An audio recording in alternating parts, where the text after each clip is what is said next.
late 40s and started to steal a lot of the girls that I had my eyes. Here he was a prep boy, Ridley College, I believe, Andy, and I was struggling to get out of public school. So we were at a definite disadvantage there. I got to know him. His wife is a descendant of the Crows, as I am, and Andy's mother-in-law and my mother were first cousins through the Crow family, pioneer settlers in Dummer Township, which has, in their realm, became to be known as Smarter Township. So Andy has done a great deal of work. He's very involved with the Trent Valley Archives and very knowledgeable. He's amassed considerable files and information, and I'm just pleased.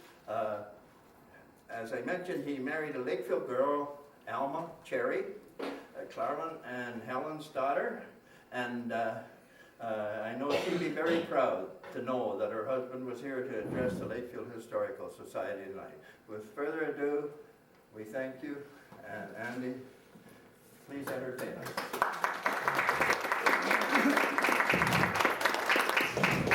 Thank you, Neil.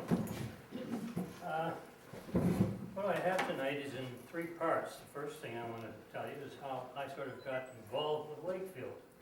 And interesting enough, some of you know part of the story, but I'm sure you don't know all of the story.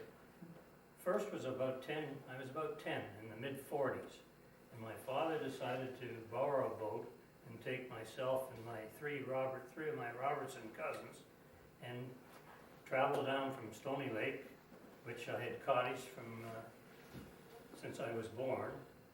And anyway, away we came. We got lost in the Burley Channel before we found Field, and the first thing we all saw was this gorgeous boat up on the dock. And it was just under 30 feet long, built by the Hutchison Boat Works in Alexandria Bay on the St. Lawrence. And I believe it was Don Hendren's boat, and it had a big hole in the bottom of it. And we all said to my father, "Buy it, buy it." Well, that was the end of that. Once we didn't know it, but he bought it. Put it in with Paul Richet at the Lakefield Boat Company, and it was fixed that winter and painted black, and it delivered up to the lake, and we had many great years out of it. We named it the Blackbird. My grandmother wouldn't say that. She called it the Old Crow. Anyway, we certainly had a lot of fun on that boat. The next introduction to Lakefield was when we used to drive to the cottage. All we ever saw, nothing in Lakefield, but we couldn't miss some silly looking goat. You probably all remember that painted goat. But anyway, and then came the late 40s, and my father decided to desert my mother and run off with his mistress. And lo and behold, he decided to come to Lakefield. And he also came to the house where Leanna now lives. And I'll show you the reason I finally figured out. My father used to play on the Oakville polo team in 1938. And the league existed, I think, just in 37 and 38. And there was 4 teams that I know of: Toronto, Montreal, Oakville, and Detroit. And there was on the Toronto team a fellow by the name of Buddy Rogers, who was a famous band leader in the States, and his wife was Mary Pickford, who, as you know, was Canadian. And there's a picture here of Mary Pickford and a lady by the name of Eva Benson. Now, if you were here when Mike and Aileen talked, he talked about Mary Benson, or Eve Benson, and she ran off, left her husband in Oakville, and ran off with a teacher from the Grove. I can never remember his name. Was Sorensen? Do you remember that name? Saracen or Sorensen? something like that. Does anybody remember? Anyway, they had rented that house. And they went away, I don't know whether he was fired or they went away on a sabbatical. And my father, who knew them, got the house, and up they came. Well, that Easter, I was at Ridley College at the time, all of 14 years of age, and I decided to come up to Lakefield and see my father, who I hadn't seen in some time, and my cousin Stuart Robertson came with me. And father was pretty smart.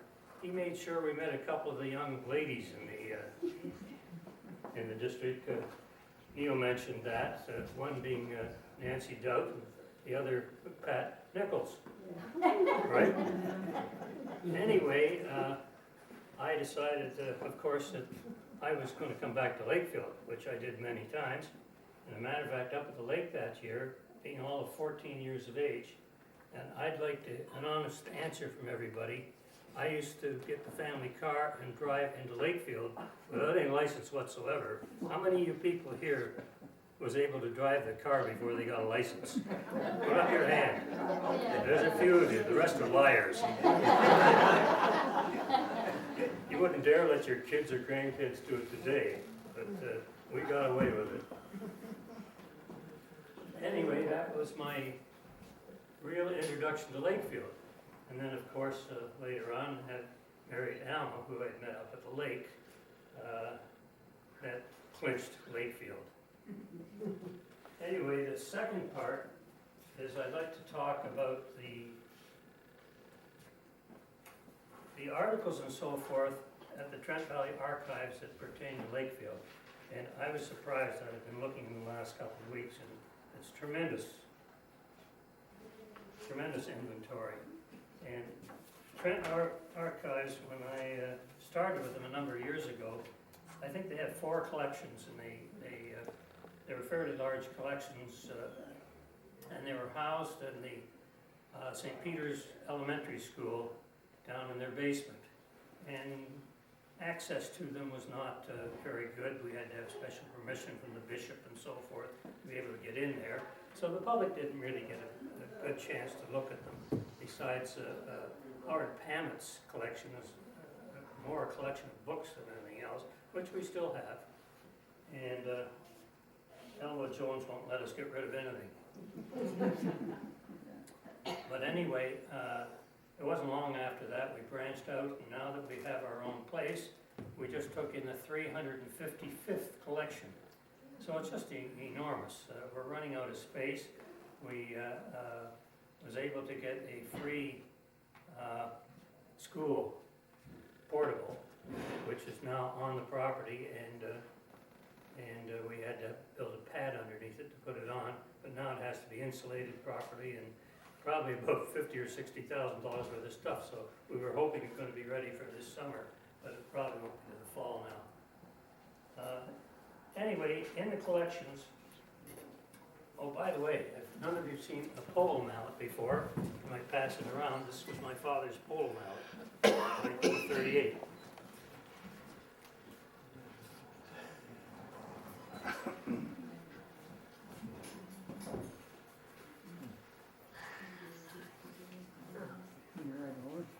Now, some of the collections, the pictures here, most of the postcards are mine. A few come from the archives, but the pictures here all, except the family ones, all came from the archives. I would ask somebody to be able to name them. This was evidently in one of the collections and just had on the back of it last school board. It was in the Lakefield collections. And so some of them have been named. If you could name the rest of them, it'd be just great. Have a look at it later. The rest of the pictures are all Trent Valley Archives. This is, the bulk of these are for the Martha Kidd collection, which is just huge.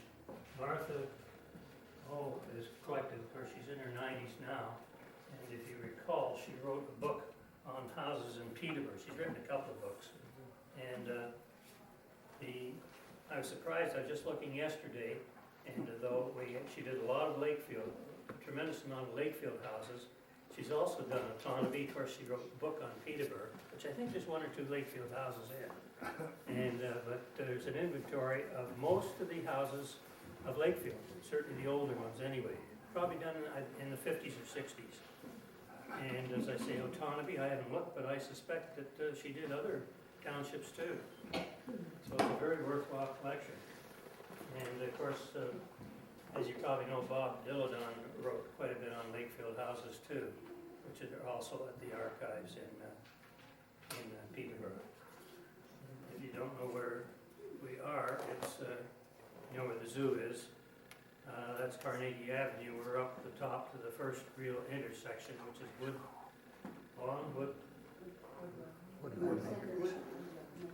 whatever it is, and we're right at the corner. It's the old schoolhouse that was built at the turn of the century. Anyway, and it's we're lucky that we've moved far enough ahead in 15 or 16 years that we have been able to, for a number of years now, afford an employee, which is a big, big difference, because unlike anybody else, we're open 5 days a week, 10 till 4 in the afternoon, and there's always somebody there to help you. And one of the large collections, which takes up a lot of room, are the land records, Peterborough County land records. We only have part of the city. Another outfit has that, but did you hear me when I turned around, sort of thing? Might want to have a look at these. There's, I believe, 12 or 14 books on Lakefield alone. Now, land records show a piece of property from its beginning, when it was granted from the Crown, to every owner along the way. Now, we go to about 1952. The rest are, you would have to find in the Land Records Office, which are in Peterborough. We're hoping to get the next section. I think they're being microfilmed now, and we hope over the next year we obtain those. Now, any mortgage, anything that was registered against a piece of property has to go in these books. And besides the books, very often when there's a document with a deed or some document with a mortgage or any lien against the property and so forth that's been registered, and if you're lucky, you can be referred to the file. Sometimes there's even a will, and not all have been kept, but a great deal of them are there, and you can look. If you come to the archives, you can look in those documents. And sometimes you never know what you find in them. And if you're interested in genealogy, you know, you might find a lot of family members, some you didn't know about. Could be all kinds of information. And I try to stress, because I think that people that come, have roots in the area, that come back, and I'll tell you a little bit about my program later, but I try to put addresses and stuff down, so, you know, kid might want to know should be interested, where his great-grandparents or something lived, or what they did, and so forth.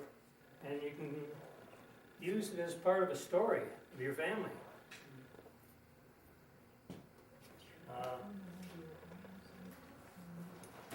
Now, some of the other things that we have there, I'm not an expert on these things, although I have looked at them, and some of them are a little complicated. When you get to properties that have been split up, you know, a farm that's been it doesn't have to be in the same hands, but hasn't been split very much, is very easy to look at.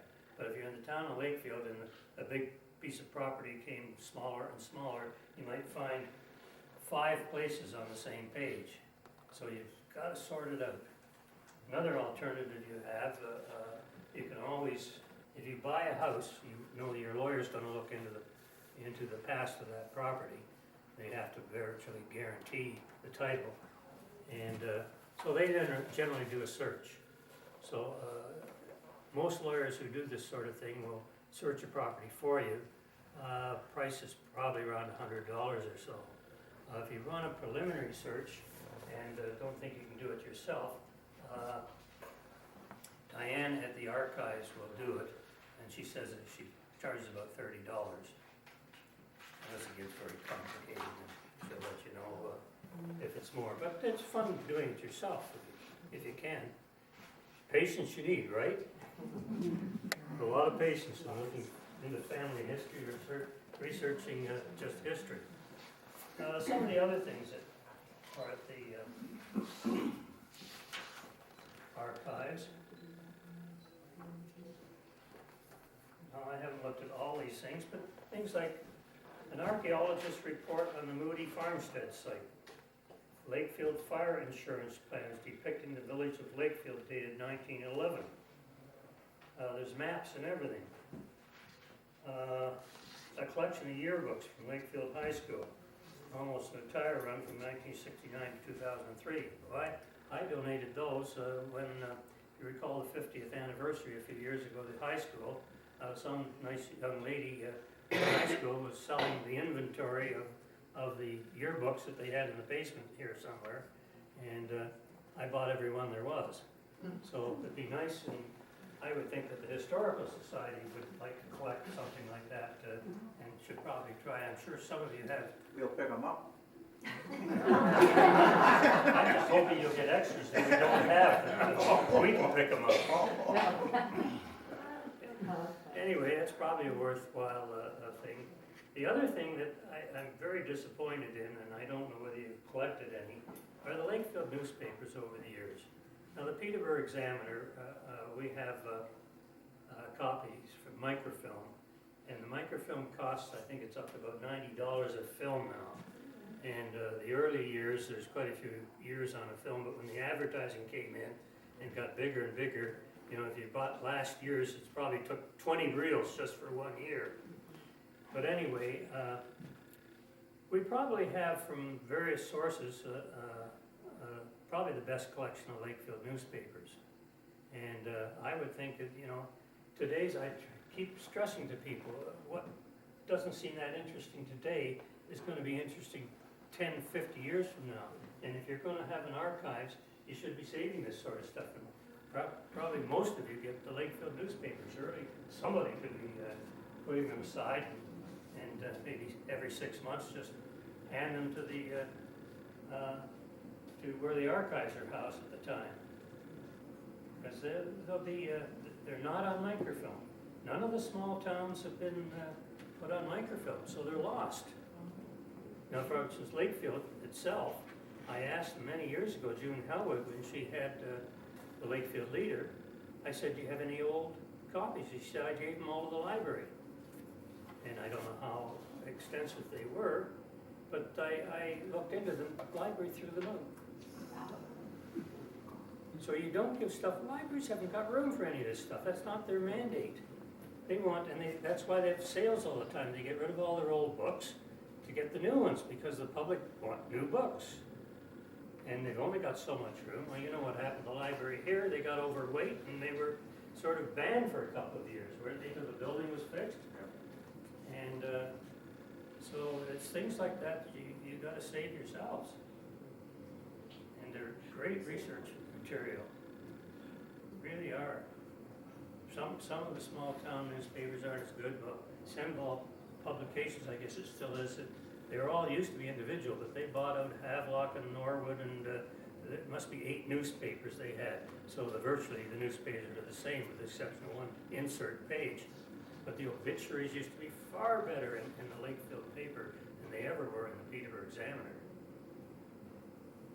And if you're looking at the Examiner, there's a space of about 10 years in the 50s that particularly prominent people or somebody who handed in something, there'd be the obituary, which was pretty good, but there'd be a whole other article somewhere else in the paper on the individual who died. So you never know what you're going to get. The only thing disappointing when I get to the genealogy part is everybody, you know, the children, for instance, their wife is Mary. Nobody seems to care about the female maiden names, and it gets very hard. On my program, I probably have 1,000 Mary unknowns. You know, gradually, for every 3 I fill in, I probably find 4 more unknowns.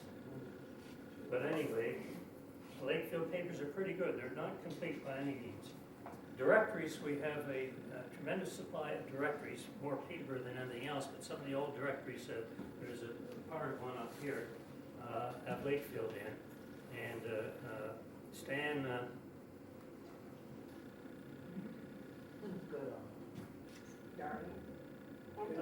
Good on. was he mayor at one point in Peterborough? McBride. Stan McBride, he was the sheriff. Stan McBride. McBride, that's right. Yeah, we got his, all his stuff after he died, and he had a complete collection of directories. And they're a good source too. I collected some a number of years ago, and my oldest one is 1928, and then I jumped to 31. There's a big difference in 28, unless she was a widow, and they put her name in it, they didn't even put the wives in. By 31, they did. So you got occupation, you got the wife's first name anyway, and if there was grown children still living in house, they'd be in there too. But it kind of helps put things together. You just have to get some advice if you're looking at early stuff and you get a address. Some of the addresses are the names of streets changed and the numbers of streets changed. So you have to be careful. This detective work is quite taxing.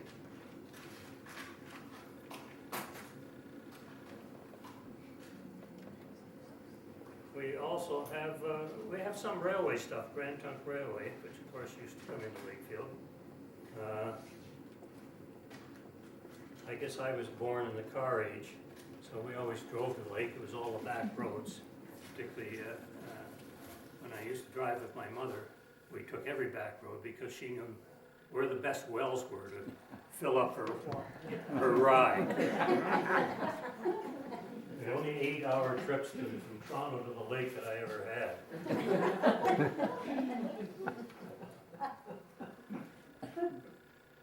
But quite often we went through Warsaw. It's a shorter route, I hate to mention. But we'd come up through Pontypool. And my cousin Sandy Robertson seems to have found every road there is. I don't think, and since he's had his own cottage, it's been a while now, I don't think he's ever taken 401 or 115.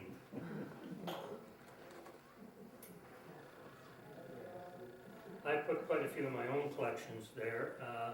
Eventually, I guess mostly all go there. My son doesn't want it. I doubt if he will. I have a photocopy of a burial register. And so then I started research, and of course I had the advantage of Alma and her families. And Dummer Township soon became Lakefield, became Otonabee, became Norwood. Because when we lived up at the lake, Norwood was long distance, so was the south of Dummer. And we were up in the north end, so Lakefield was our place. We came to Lakefield. But if you're on the other side of the township, you're in Belmont. So many of the townships are divided like that. You know, Cavan depends which side of the swamp you're on. You know, if you're in the north, you go to Omimi. If you're in the south, Ellison. Dummer also was, I found out very quickly, there wasn't any Roman Catholics other than cottagers and one family by the name of Kelly. They were the only original ones still there. And so I started looking at that. I wrote the diocese in Kingston. I said, how come? What did I know? And I never did hear anything from them, but I soon found out. Of course, Dummer had 3 orange lodges, was as Cavan as Cavan, except we didn't make as much noise about it. Anyway, but there was house burnings and there was so forth. Marion Knox told me, I guess, stories from Warsaw, and you know, you didn't travel through the south of Durham in the middle of the night, you might lose your head, sort of thing. And of course, I guess it was all a part of a rivalry, which partly fun, partly serious. But the disappointing thing today is the kids don't hear anything about this. And if you don't understand the Cavans and the Dummers and the various, and the Ennismore and the division of Durrell, Lakefield, how do you understand what the hell goes on in Ireland or any of these countries that have an ethnic problem or a religious problem? However, that's another story. So I started putting together, and it didn't take long to find out everybody's related to everybody around here. And so you learn to keep your mouth shut. And I got my foot in it a couple of times. But anyway, so it just grew, and when I joined the Trent Valley Archives, it expanded from Peterborough County because we do have quite a bit of material. We claim to look after Victoria, Northumberland, Hastings, Halliburton, and Peterborough, both city and county. So anyway, it just grew and grew. I'm about to reach, probably in the next month, 250,000 people on the computer. Now, the first 12 years or so, it was all by hand. And I started to put a computer. My sister helped me for a little while, but I say now, 250, I work on it every day. Now, I make a copy, one of those little things that you carry around with you. I take it to the center, and the program is at the archives. It'll never, my wish is that it's never online, because one of the reasons online they tend not to put living people in. If somebody gives me living people, I put it in. And some of the large collections, Lakefield of course and Dummer are probably the best represented, because people like the Dunford family, there's Murray and Fraser and a fellow from South Peterborough, and one from Florida. There's at least 4 or 5 people that have handed me stuff that have worked on the Dunford family. Same thing with the Bolton family, pretty well. And any of the big names that have been in, Wingett's there aren't that many of. There's a few though. Yeah, careful. And I tend to, my original idea was to take original settlers. I don't go back to the old country. If I've got that information, I'll put where they might put their parents and where they came from. But my idea was to take the people who settled here, early settlers, and bring their kin down to the latest level, which is a non-ending project. So I say, if there were 7 of me, I might have 1 million people there by now. Unfortunately, I've never found a program that would work, let 3 or 4 people work on it at the same time. Whether they would or not, I don't know. But a lot of people have handed them in. A lot is my own research, a lot is other people's research, which I try to check. Another thing we have at the center to do with this, presumably with the ads, you've all heard of Ancestry.com, or Ancestry CA, whichever it is. There are 2, you can subscribe to it, and the Canadian program is about $100, which several people have subscribed to, because it pertains more to what they're interested in. But we take the worldwide version, which is $300, and it's available for members of the Trent Valley Archives. Membership, you can come in and be a day member for that matter. So it's available at the Trent Valley Archives. There's 4 computers. At the moment, 2 can work at the same time. I think we had a speaker from Ancestry 2 weeks ago, and Peterborough Library was packed, and we've made a deal with them. I think they're going to take some of our material and put it on microfilm, give us a copy and keep it for their records, and they'll give us, we've been paying the $300 a year. I think they're going to give it to us for free, hopefully. Anyway, it's a very useful tool. It's not, some of it isn't as accurate as it should be, because some of it is transcribed from a document to another document. And when you see, whether it's a family Bible or whatever it is, when you see the writing is all the same, look like it's done at the same time, you haven't got a guarantee that they put great-great-grandpa's birth date in there properly.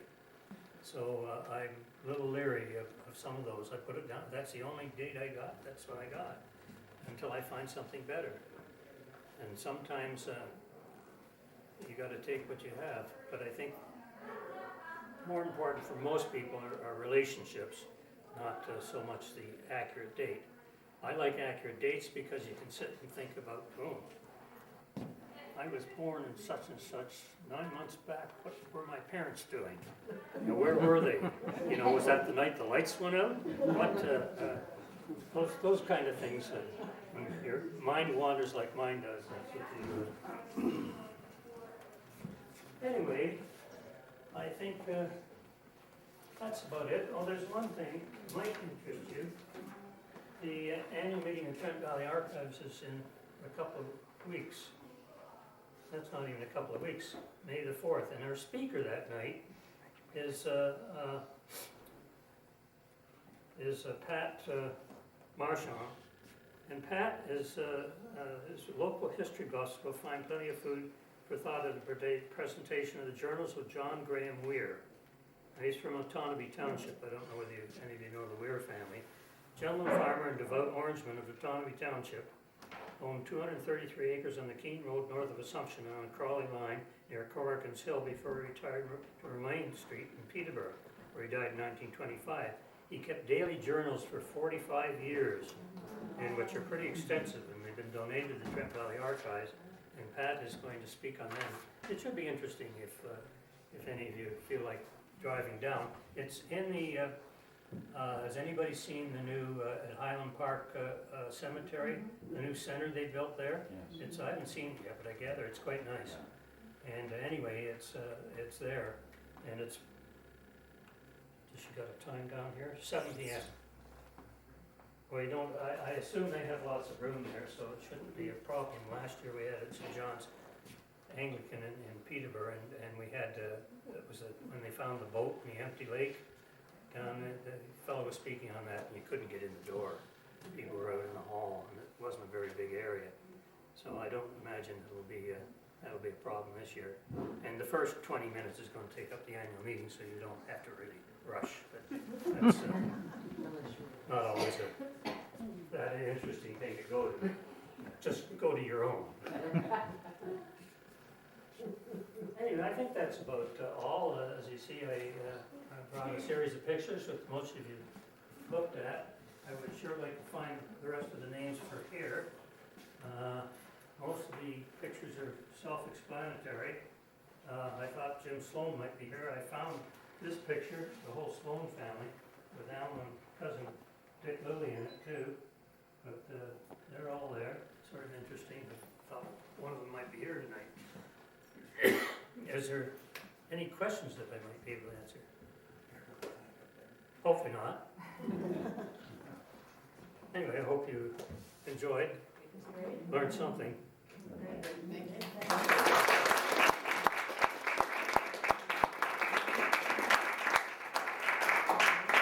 That was wonderful, Andy. Making more trophies, are you? I have a trophy for you in recognition of your talk to us tonight. Congratulations. I have a question for you. I've been under the impression that the Trent Valley Archives also belongs to the Ontario Historical Society. You're a member, as we are, which is a non-profit corporation. I also understand that you are a member of the Genealogy Society of Ontario. Is there such a, maybe I haven't got the word right, Yeah, but the Ontario Genealogical Society. Ontario It is a Genealogy. fairly big, unfortunately, Fraser Dunford is now head of it, been for a year or two now. And I had joined it for many years. I haven't now for maybe 5 or 6 years because the information they give out didn't pertain too much. It was all Ontario and didn't pertain too much to what I was interested in at the time. But anyway, and it's unfortunate, I think Fraser's helped build it back up again, but the membership was starting to go down because it's expensive for Right. what you get.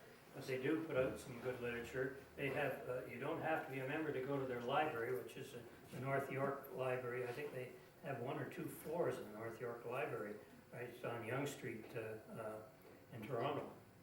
And one of the things that they have done over the years, it got the branches mad at them, but they were making money out of all the branches, their work. It's like you going out and transcribing a cemetery, which is what one of the things they were doing. they demanded a copy, of course, which they sold to the Mormons, which Well, several branches. that's actually the point I was getting to. I was getting to the point that I think I heard you say something to the effect that the genealogy part, that you keep that information on your computers. Yes, Because I understood at one time that if you belong to the Ontario Association, that you are required to put that information at their disposal. their branches are required to. There, okay. Because this is the point that we are often saddled with. We say, well, our Lakefield archives are for Lakefield. And we have all kinds of requests from Ontario Heritage Foundation, from various other associations and groups of people. More and more, every week there's a new group want to help us put all our archives online. Well, it's sort of counterproductive, as far as we're concerned. I mean, we spent 25 years gathering this stuff, putting it aside and saving it carefully, putting it away and guarding it with our lives. And now they say, well, you should put it online so that the world has access. And I'm glad to hear you say that you don't do it, and largely for that reason. Is that right? Well, I don't put my genealogy program online for a number of reasons. A fellow who was around here, I think he was north of Toronto, someone by the name of Devonham. He was a Jory descendant of some sort. And years ago, we compared notes. He gave me pages like this from what he had in the family, and he had pages of what I had in the family. The next thing I know, my father's on the Mormon list. He could get it over online, and that kind of made me a little mad. He didn't even have my position, or my permission. And so that tried to sour me right there and then. Right. Now the Ontario Society, Genealogical Society, I believe, sold stuff because they were having money problems, probably more than anything else. But and the branches were getting mad, Ottawa and Peterborough particularly, that they were selling their stuff. Like That they've done MasterCard all selling work. their list. Sure. Now, the same thing, I don't know, I tend to, you want to back up your material because wherever you put it, you don't want the building to burn down and everything's lost. And so it's always, my program itself, I have it at home. It's also updated every month on the computer at the center. And usually, my sister has a copy, there's usually a copy of one of those, what do we call those little transporter things? USB drives. Yeah. Memory cards. Remember the stick? Yeah, the stick. Yeah. Anyway, and it's usually on there. So it's backed up, and there's lots of places you can back material up. And I think we have a very open policy, which is wrong. You can come in and, look through these books. Well, there isn't that many people that are going to do it. So at the moment, it hasn't been a problem. But eventually, and the newspapers are very critical, if everybody's going to come thumb through the newspapers, within a year there's going to be no more newspapers. Yeah. So eventually all that stuff has to be backed up on microfilm or on, they still find that's the most stable material there is. People are of course using computers now, but we don't know how long the discs are going to last. Nobody has any idea yet. I'm trying to convert all my music to discs now, and I have records going back to wherever. There's the tapes, the little cassette tapes. Well, I'm just throwing all those out. They're useless. They've deteriorated so badly, the music is awful. On most of them anyway. They say So the they're- vinyl records are even better now. Yeah, vinyl records have seemed to have held. Yeah. So thanks again, Andy. One other thing, just so you'll sleep better tonight.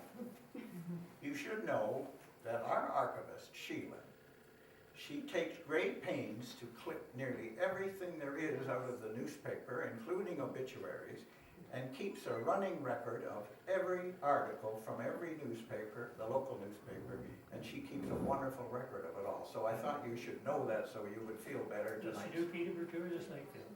Sheila, Peterborough? Lakefield is almost more than I can handle, so.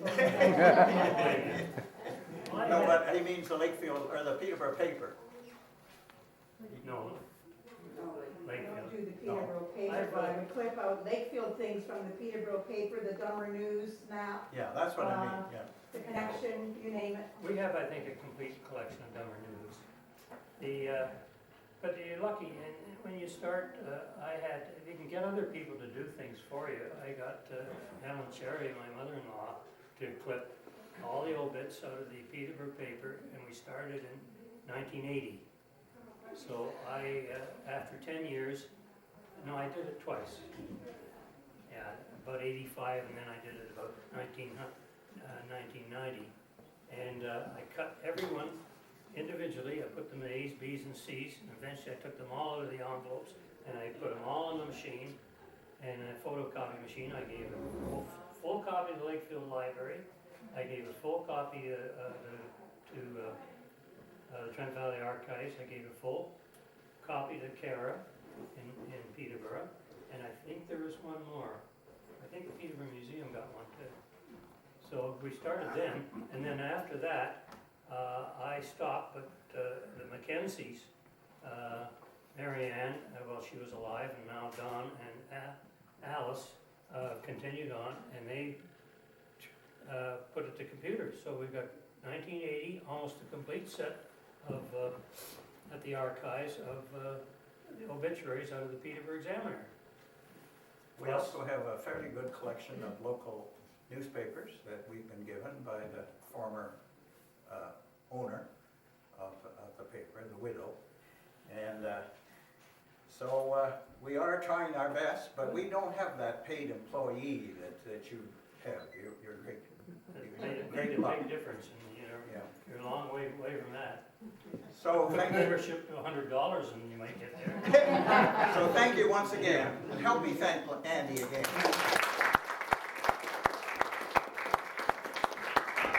One last thing to say, I wonder, would you use that